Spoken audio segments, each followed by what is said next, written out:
고린도전서 1장 2절 말씀을 우리 한 절이니까 한 목소리로 함께 봉독하도록 하겠습니다. 고린도전서 1장 2절 말씀입니다. 자, 시작.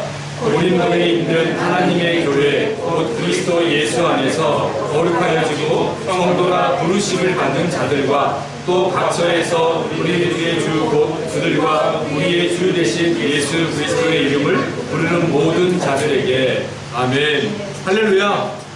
하나님은 살아계십니다. 그분이 오늘도 저와 여러분 함께 하시는 분이심을 여러분 믿으시기 바랍니다.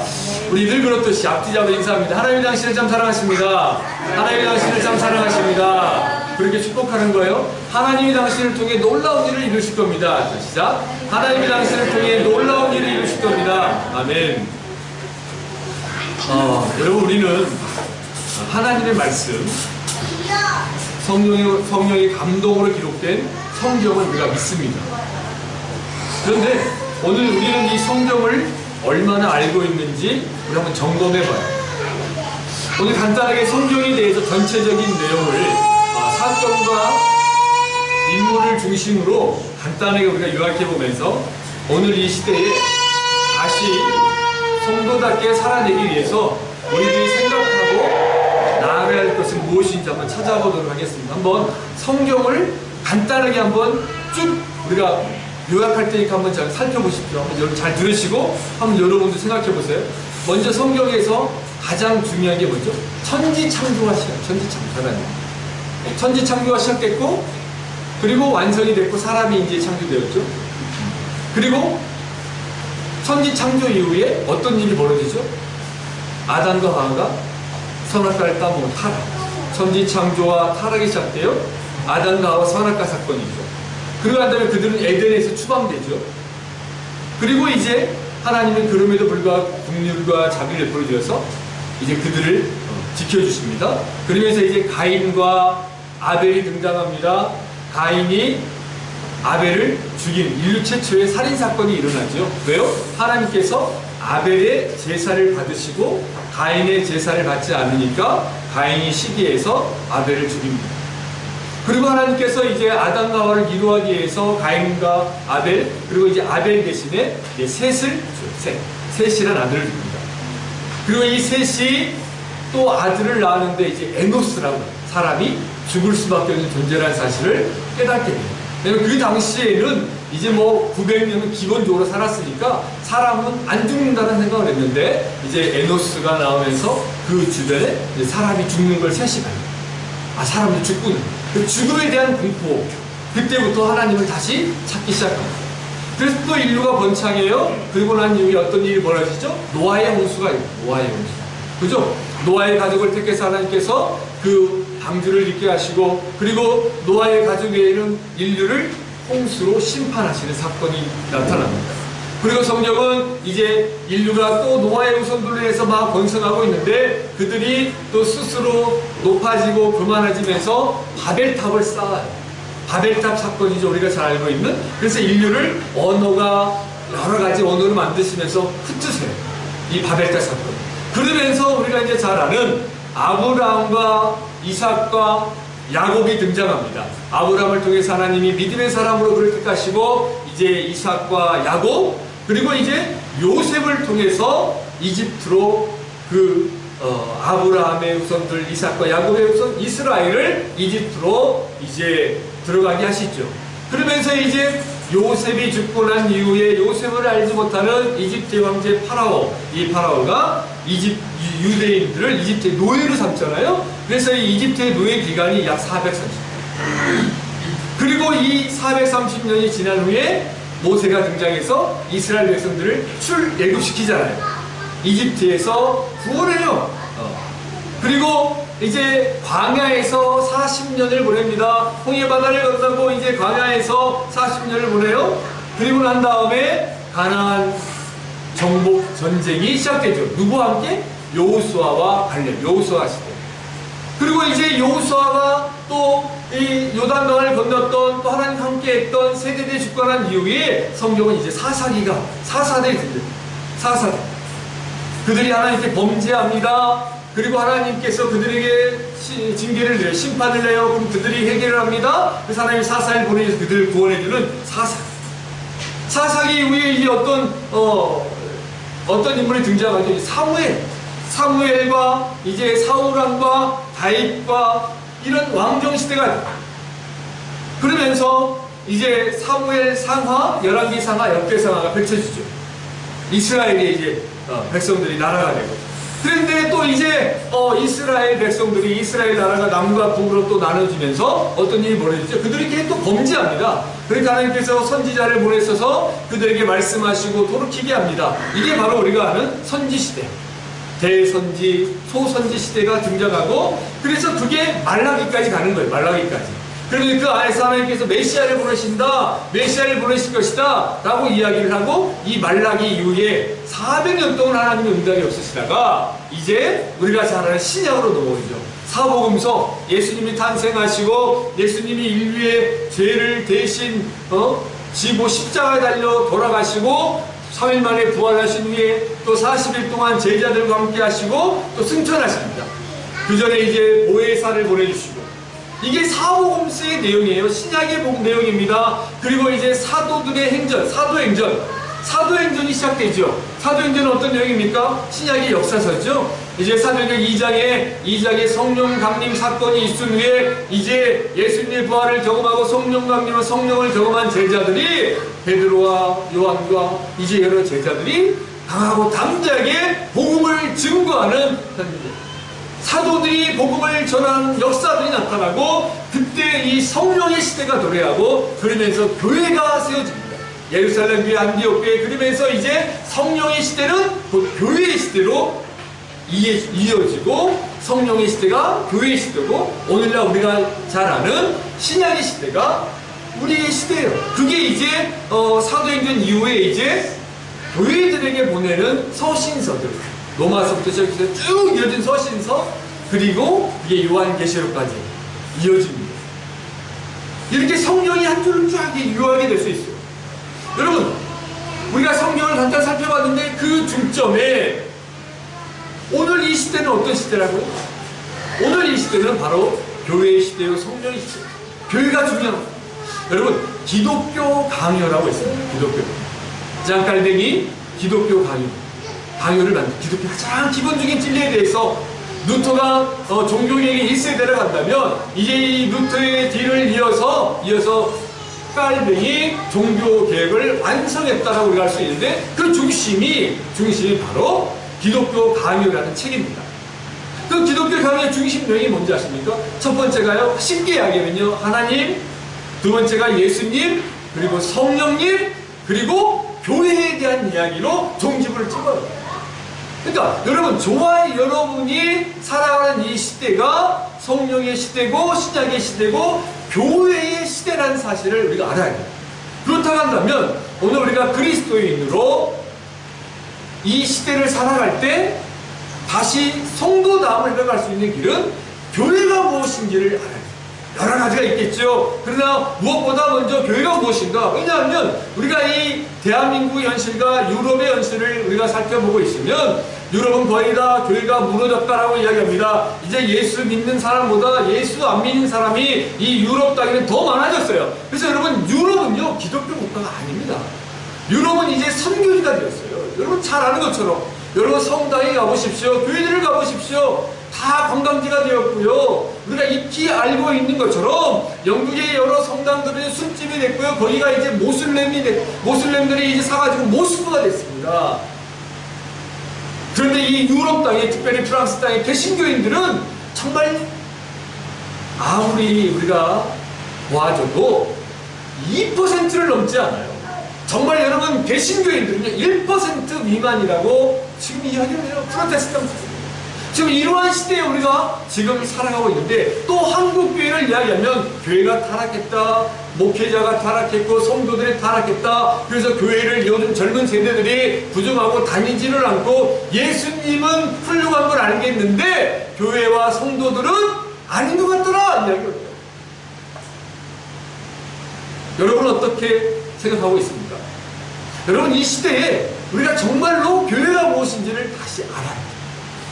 그래서 정말 이번 주부터 한 몇 주간 간단하게 교회가 무엇인지에 대해서 한번 살펴보려고 합니다. 특별히 오늘은 우리가 고린도전서 1장 2절 한 절을 통해서, 그리고 또 여러 성경 구절을 통해서 교회가 무엇인지 그 첫 번째로 우리가 살펴보면서, 에베소서 1장 23절에 기록된 말씀처럼 주님의 몸된 교회를 통해 하나님께서 그분의 뜻을 전하시고 가르치시며 세상의 구원에 복된 길을 허락하신다는 사실을 기억하면서 교회가 무엇인지 오늘은 이 고린도전서 1장 2절을 통해 한번 살펴보길 원합니다.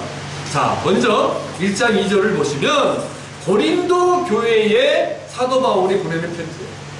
고린도 교회, 이 당시 고린도 교회는요, 고린도 지역은요, 상업적인 중심지였습니다. 여러 민족들이 또 모여서, 또 여러 나라 민족들이 모여서 그 가운데 이제 모여 있다 보니까 돈을 쫓아서 경제 중심, 어떻게든지 성공하자는 많은 민족과 나라의 사람들 모였을 거 아닙니까? 그러다 보니까 여러 민족이 갖고 자기들 섬겼던 이방 신들도 많이 섬겼어요. 그런데 이 안에 고린도 교회가 하나님 은혜를 세워졌는데 서로 싸우고 분쟁하는 거예요.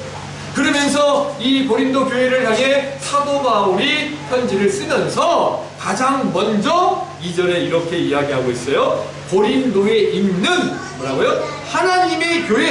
하나님의 교회, 곧 그리스도 예수 안에서 거룩하여지고 성도라 부르심을 받은 자들이라고 이야기해요. 즉 여러분, 교회는 가장 첫 번째로 교회는 하나님의 섭리 안에서 부르심을 받은 자들이 교회라는 거예요. 교회는 여러분 건물이 아니라 하나님의 섭리 안에서 부르심을 받은 자들. 여러분, 하나님의 교회는 곧 부르심을 받은 자들이다 라고 했을 때 이 교회를 헬라어로 우리가 들어봤을 거예요. 에클레시아. 이 의미는요, 몸으로부터 라는 전치사 에크와 밖으로 불러내다 라는 동사 칼레오라는 동사가 합쳐진 합성어입니다. 그러니까 밖에서부터 불러내다, 즉 부르심을 받은 자들, 누구에게? 하나님으로부터 부르심을 받은 자들이 교회예요.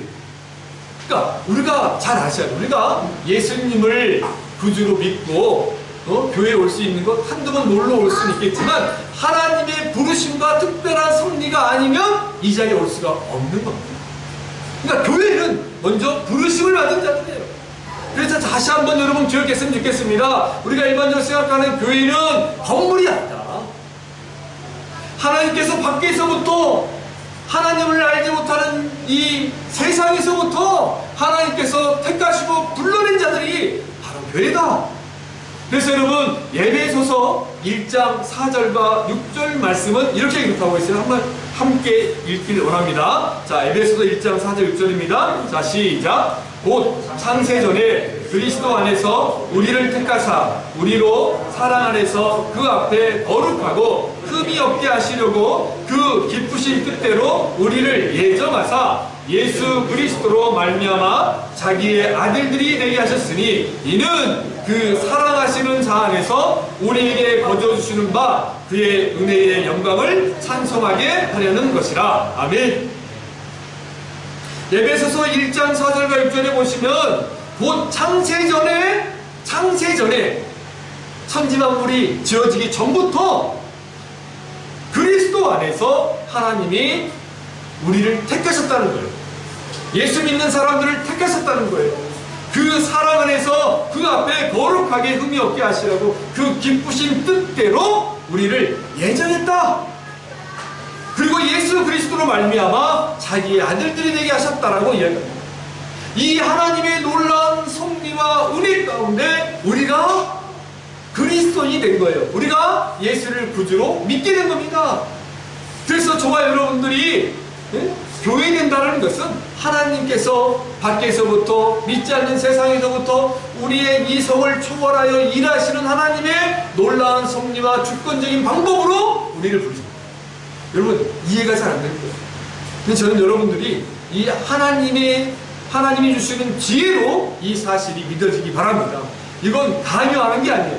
여러분, 목회자나요, 신학자나 어떤 사람들도 우리가 사람을 변화시킬 수 없어요.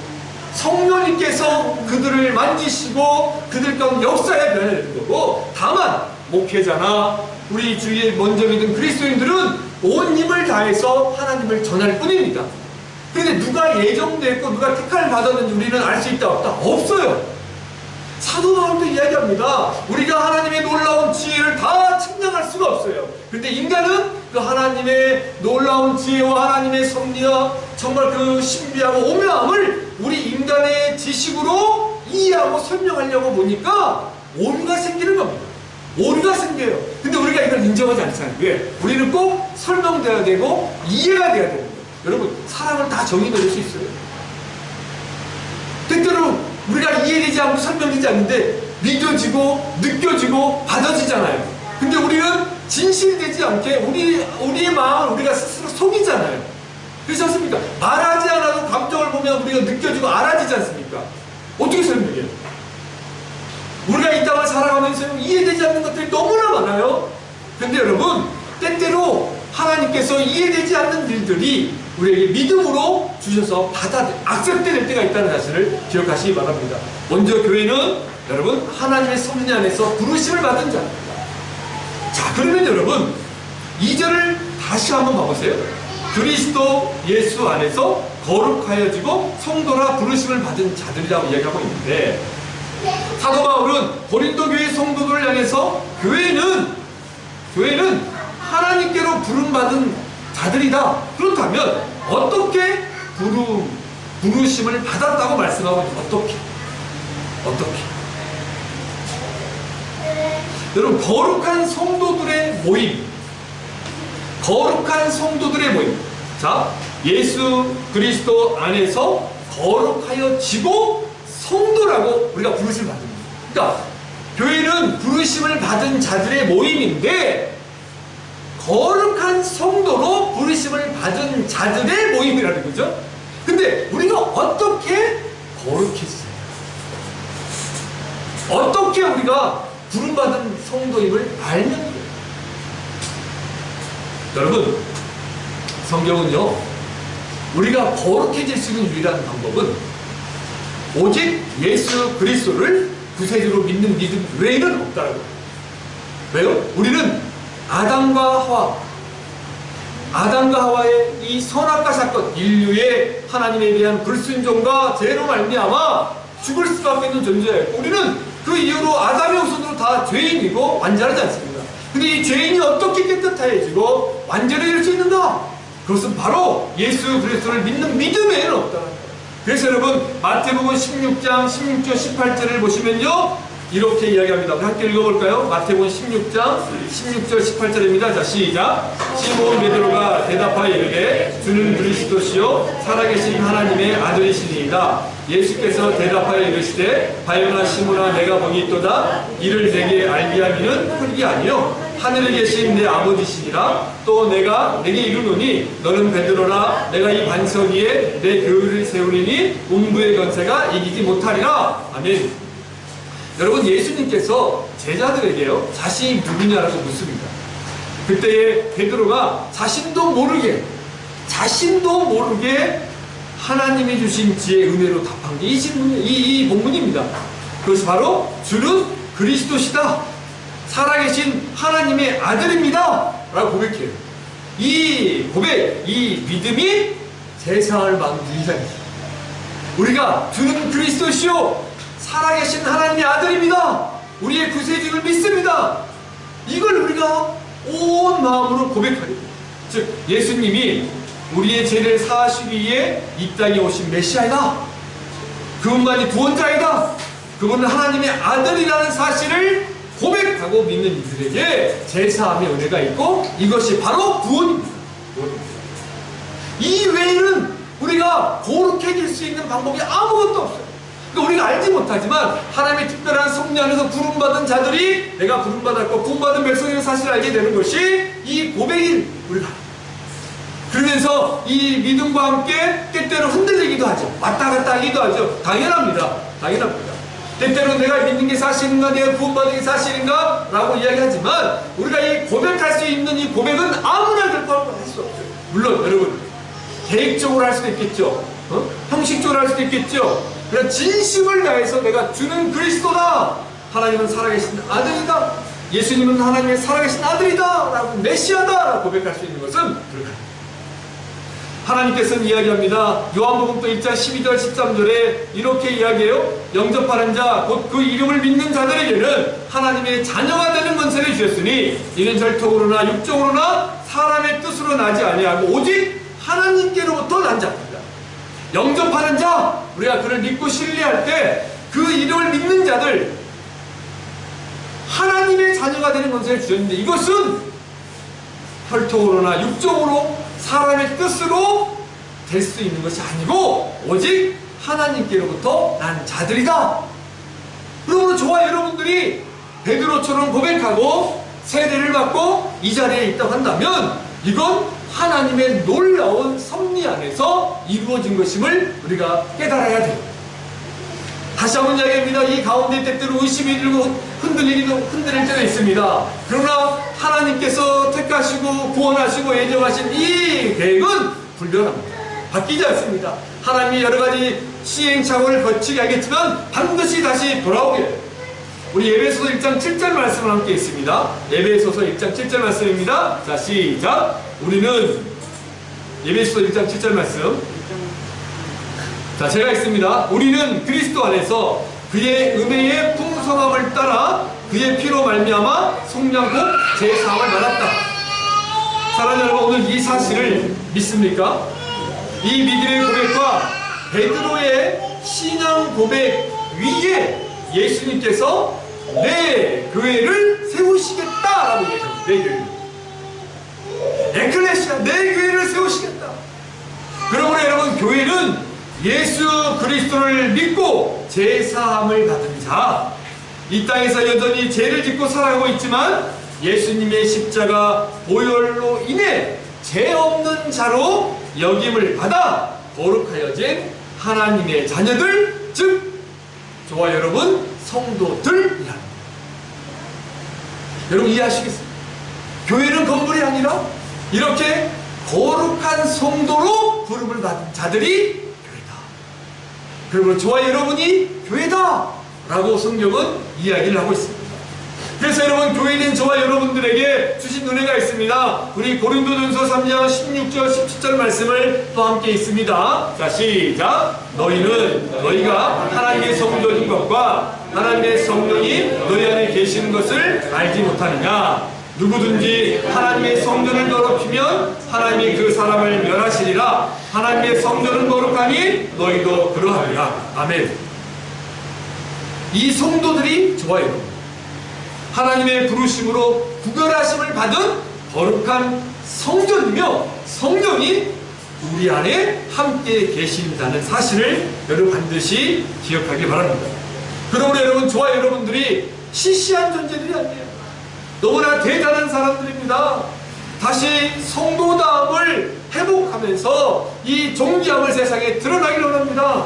여러분, 세상을 바라보지 않길, 인간의 이성과 판단으로 주님의 몸된 교회를 다 판단하지 않길 바랍니다. 다만 우리가 할 수 있는 최선은 주님의 교회는 저와 여러분 한 사람 한 사람이 다시 성도다움을 회복하고 그 길을 걸어가기 싸우는 거예요. 교회 안에 여러분 거짓 교회도 많고요, 거짓 성도들도 많습니다. 왜? 사단은 교회에 무수히 많이 역사에서 어떻게든지 목회자를 무너뜨리고 성도를 무너뜨리면서 교회를 무너뜨린다는 건 뭐예요? 바로 저와 여러분을 끊임없이 죄 가운데 무너뜨리기 원하는 사단의 공격이 있음을 여러분 잊지 말아요.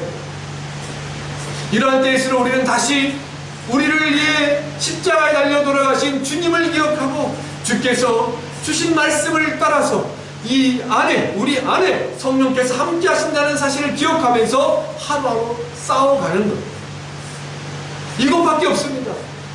그리고 주님께 늘 기도하면서 주님, 긍휼과 자비를 베풀어 주십시오. 내 힘으로 아무것도 할 수 없습니다. 여러분, 하나님이 가장 싫어하는 사람은 어떤 사람인지 아세요? 저는 제 삶 속에 제가 느꼈습니다. 교만한 사람. 교만한 사람이 어떤 사람인지 아세요? 내 힘으로 다 할 수 있다. 내가 누군데? 근데 하나님은 반드시 그 교만을 꺾으시고 사용하세요. 그 교만을 여러분과 하나님 관계에서 알 거예요. 우리가 사람을 속일 수 있습니다. 내 안에 누군가를 판단하고 나와 비교하면서 별것도 아닌 것이, 혹은 에이 그러면서 우리가 누군가를 판단하고 정죄하는 것 교만이에요. 하나님 형상으로 지음받았고 하나님께서 택하시는 그 모든 과정 속에서 내가 하나님의 은혜가 아니면 아무것도 할 수 없는 고백과 함께 수많은 관계 속에서 그것들을 확인할 수 있잖아요. 확인할 수 있잖아요.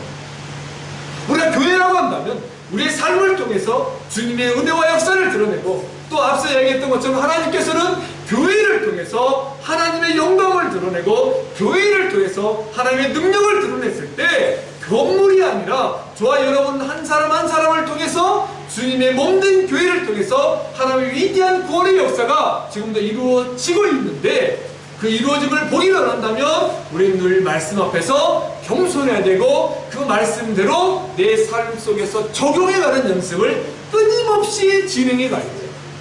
이게 이게 성도의 진정한 모습이에요. 한 번에 끝나는 것이 아니에요. 그 가운데 우리가 의심이 될 때도 있어요. 이건 아닌가? 흔들릴 때도 있습니다. 그런데 여러분, 하나님은요, 우리가 흔들리더라도 우리를 버리지 않으십니다.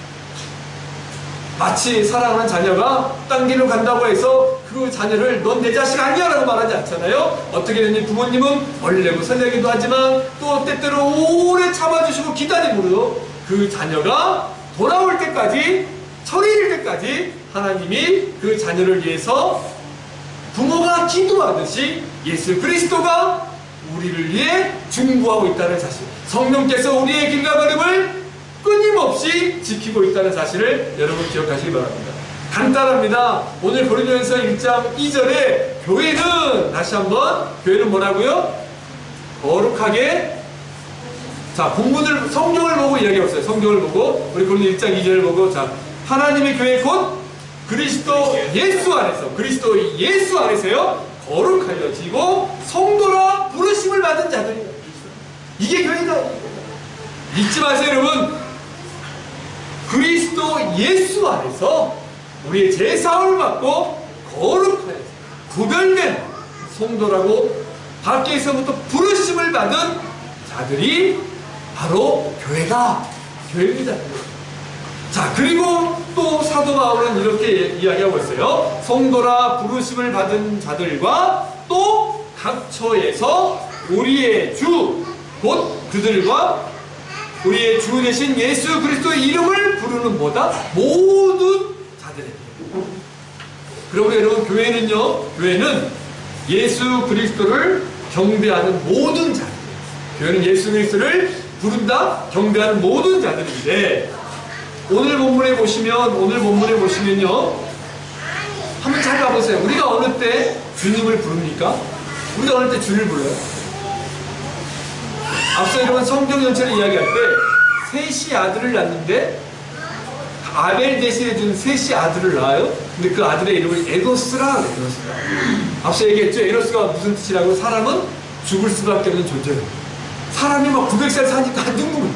우리가 여러분 지금 100살 정도, 많이 살아도 100살인데 단거라면 70이고 80인데 그래도 지금 우리가 죽는다는 생각 안 하잖아요.